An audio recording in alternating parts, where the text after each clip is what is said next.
Welcome back to the deep dive.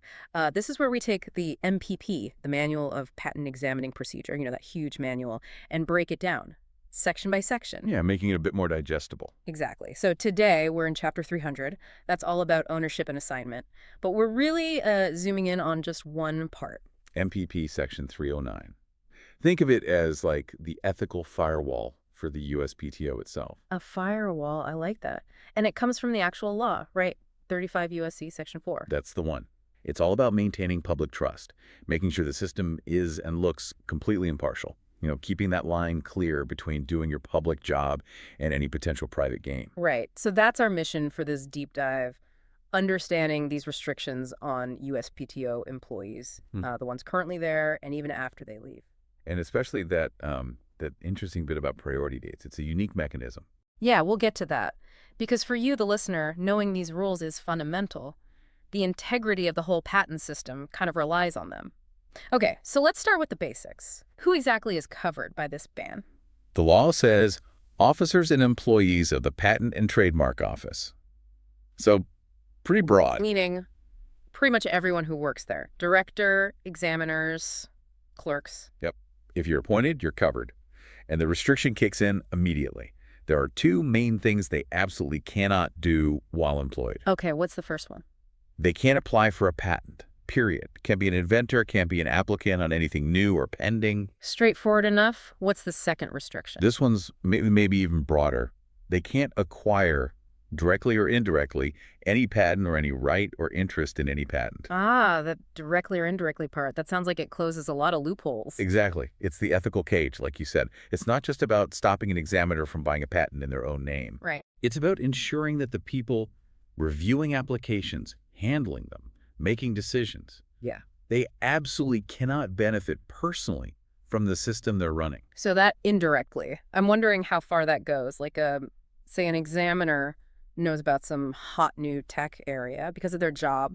They tell their spouse, who then starts a company based on a patent in that area. That's precisely the kind of scenario indirectly is meant to catch. Okay. The whole point is preventing conflicts of interest, or even the appearance of one. You can't use that inside knowledge, what's getting approved, what areas are open, to gain an advantage through someone else. Makes sense. The consequences must be pretty severe then. Oh, yeah. Losing your job, definitely. And potentially, the patent involved could even be invalidated later on. It really undermines the whole process if that happens. Okay, so the rules are super strict while you're at the USPTO, but what about the day you walk out the door? Does it all just disappear? Nope. The law is really clear on this.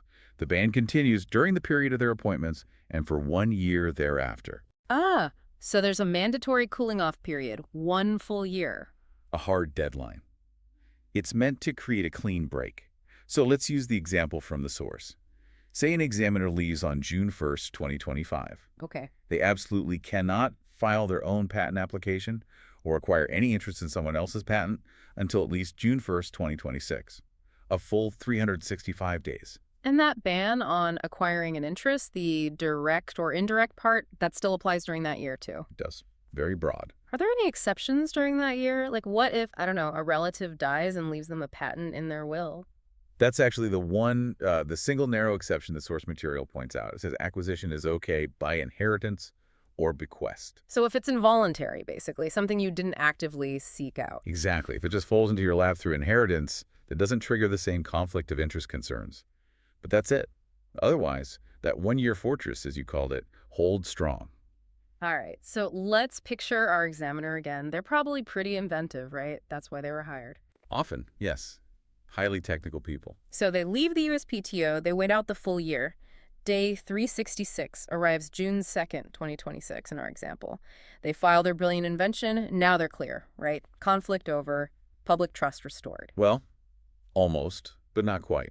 This is where MPP 309 brings in its most clever trick, maybe. Sure. If the real goal is to completely eliminate any advantage from having worked inside, just waiting a year might not be enough. Oh, okay. Here's where it gets really interesting then. Let's talk about what happens after that cooling off period is over. Right. So the former employee has waited the year, they file their application, but the statute still puts a restriction on them. And it hits arguably the most critical part of a patent application, Which is? the priority date. Ah, and what does the law say specifically? The language is pretty blunt. They shall not be entitled to any priority date earlier than 1 year after the termination of their appointment. Whoa, okay, unpack that. What does that mean in practice? It's a potentially huge deal, commercially speaking. Let's go back to that examiner. Imagine on their last day, maybe using all that specialized knowledge they gained, reviewing thousands of applications. Right. They finally crack some big technical problem they've been thinking about. They conceive the invention right then. Okay, so invention conceived on their last day, say, May 31st, 2025. Exactly. Then they quit the next day, June 1st. They wait the mandatory year. They file on June 2nd, 2026. Normally, you could claim priority back to when you actually conceived the invention, right? Back to May 31st, 2025. Under normal patent law, yes.